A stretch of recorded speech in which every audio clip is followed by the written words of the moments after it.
Next up, we're happy to welcome Göran Conradson, CEO of Ziccum, a company developing dry powder vaccines. Welcome, Göran. Thank you very much, Michael.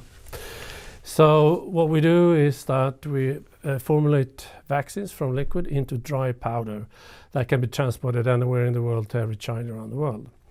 And this presentation, I'll explain what we do, and that is with the help of a movie. That's about 3.5 minutes. I'll explain also our business model, an expansion of our business model as I see it, but also about the market and all the players in this vaccine field that we see coming now more and more.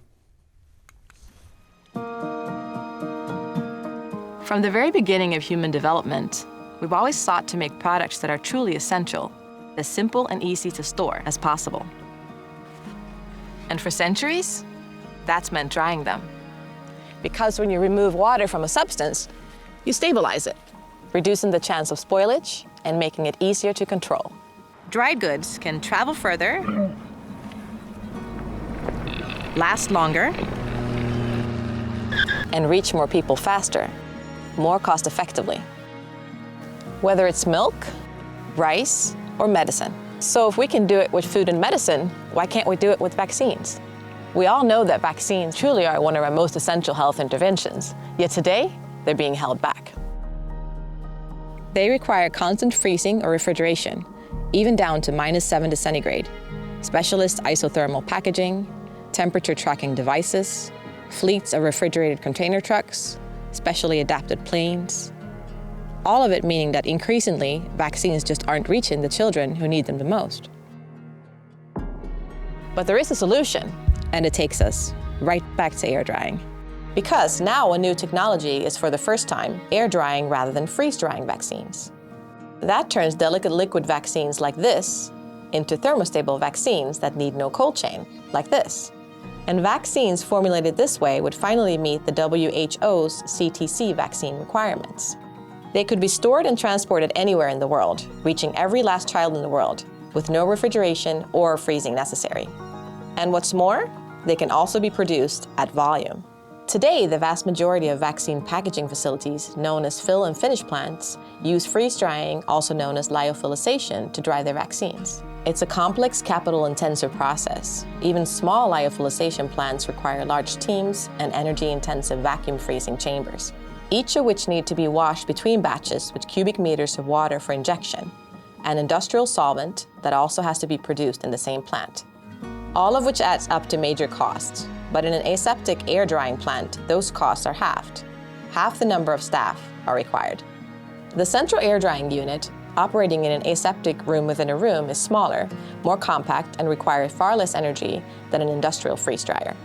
And no water for injection is required at all. These savings mean that the actual plant itself can be agile, energy efficient, and compact. A modular air drying fill and finish plant would measure 36 by 27 meters and could be manufactured in less than 24 months on any greenfield site, anywhere in the world. Vaccines are not luxury items that should require specialist handling. They are true essentials. The technology to help reach every last child exists, right now. After all, you wouldn't dry your best linen by freezing it or baking it, so why do it with vaccines? With ambient air drying, we're no longer holding vaccines back. Robust thermostable vaccines need no cold chain and can build the lives and secure the futures of all children, wherever they are. Let's set vaccines free.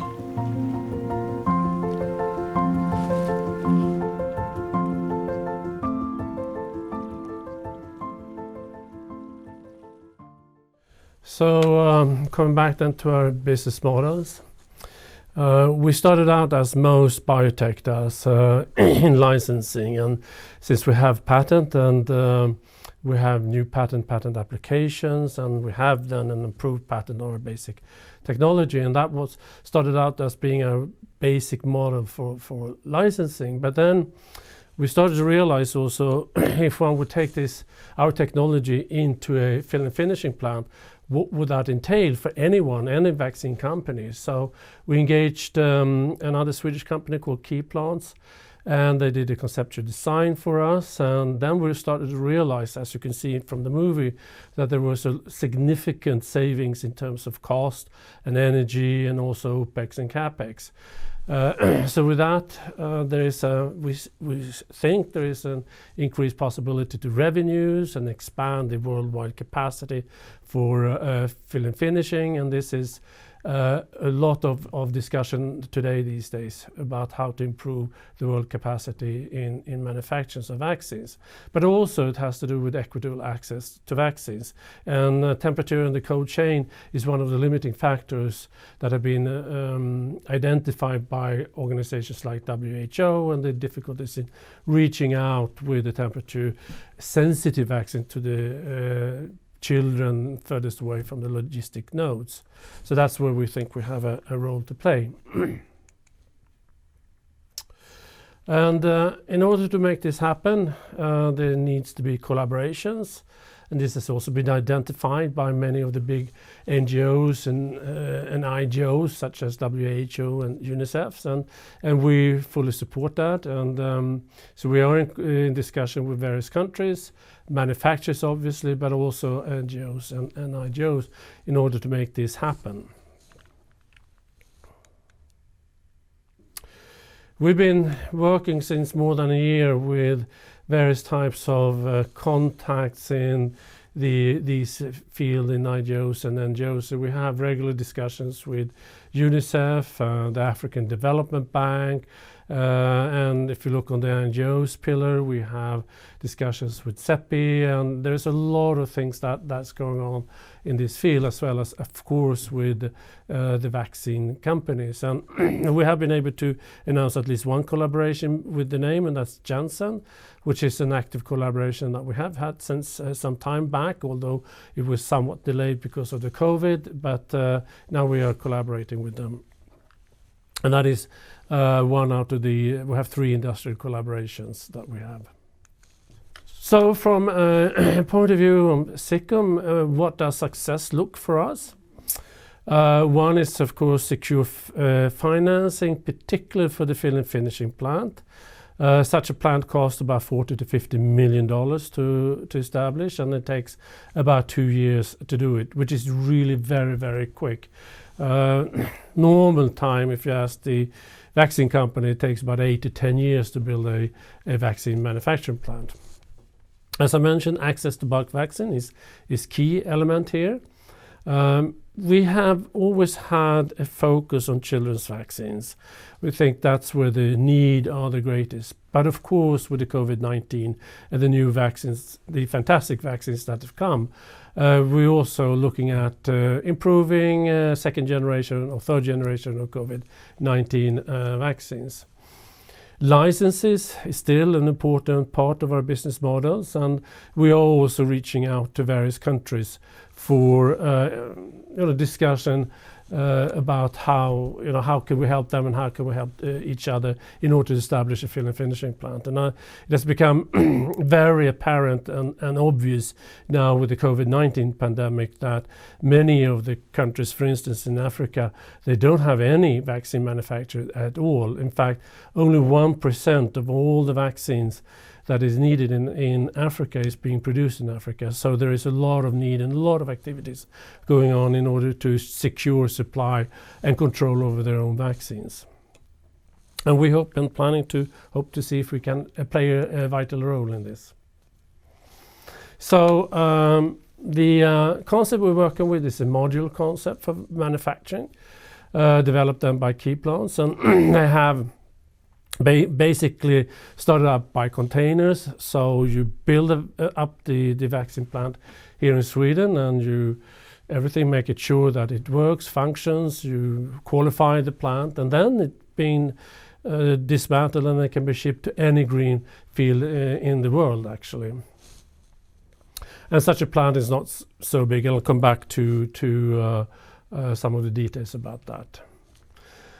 But here is the one example of drawing of such a plant, where we have ingoing material, ingoing people, and locker room for the personnel, We have the eye drying system, which you can see up in the left-hand corner, but also then the tableting machine, which is one of the bigger element in this.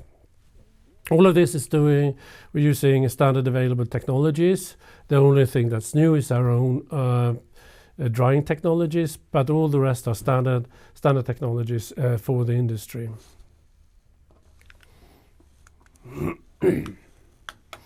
So some of the key numbers for modular plant for fill and finishing using our technologies, and as you can saw from the film, we reduce 80% of the energy because some of these lyophilizers are huge and requires enormous amount of energy in order to operate. And to do a lyophilization take 3, 4, 5 days.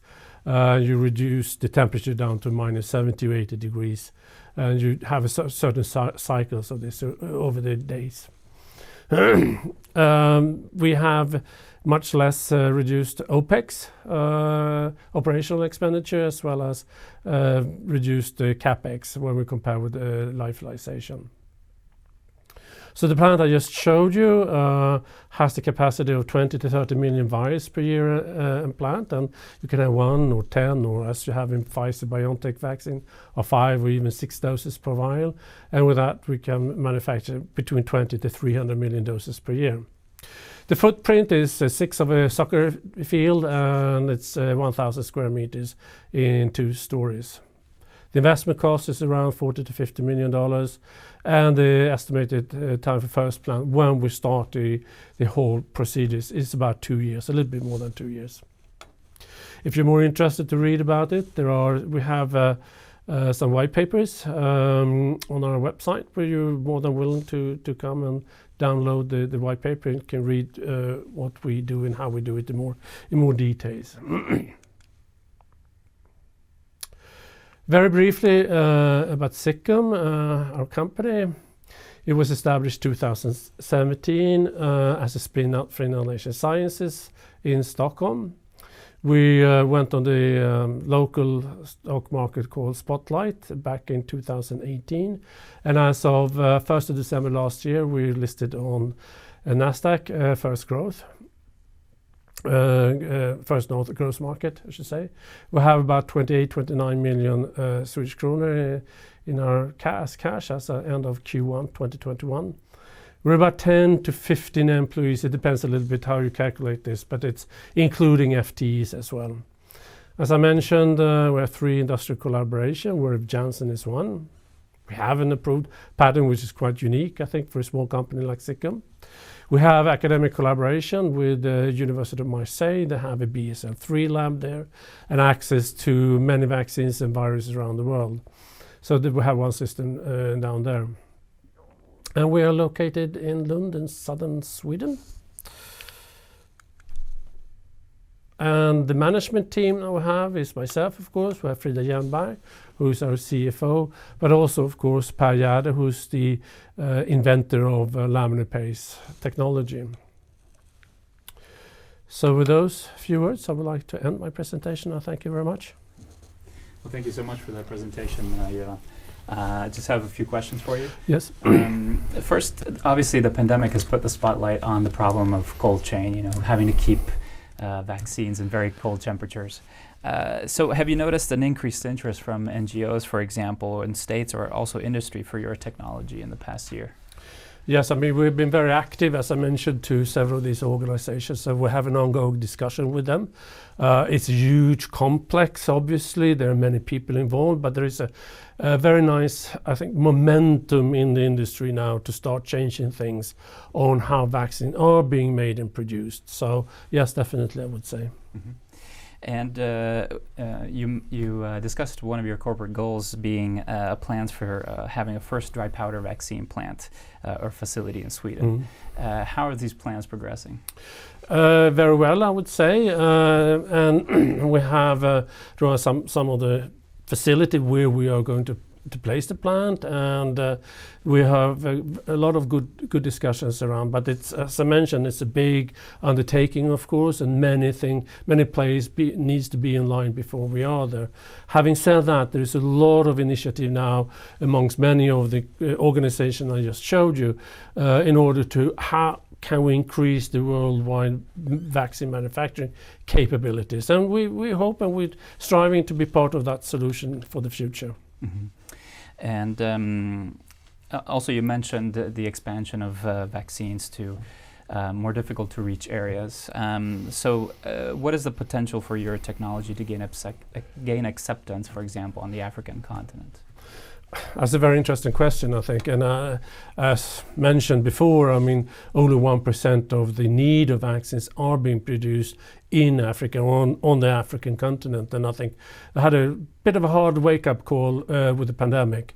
There was a sort of an ice-cold shower for them to realize that, oh, nobody's going to help us. We're back in the line, last in the line, because of the rich world like us, we're living here in the Western world, which only constitute about 10% of the world population. So 90% of the world population, they don't have access to vaccine manufacturing plant where they could take control, or much more control over their own vaccine supply. So there is a lot of initiative now in the African Union, together with African Development Bank, for instance, that we know quite well. So yes, there is a lot of activities ongoing, because the situation that we have now with the pandemic, you know, it's not a sustainable way of doing things. So, and this has been going on for quite some while, I must say, because it's been the same situation with children's vaccine, but it hasn't been so high on the agenda. But now, finally, if I may say so, something good comes out of this is the realization that many countries need to take much more responsibility for their own vaccine supply, and not just depending on foreign countries to send vaccines to them. Mm-hmm. Absolutely. Well, thanks so much for answering the questions and for your presentation. And we look forward to following Ziccum in the coming months. Thank you very much.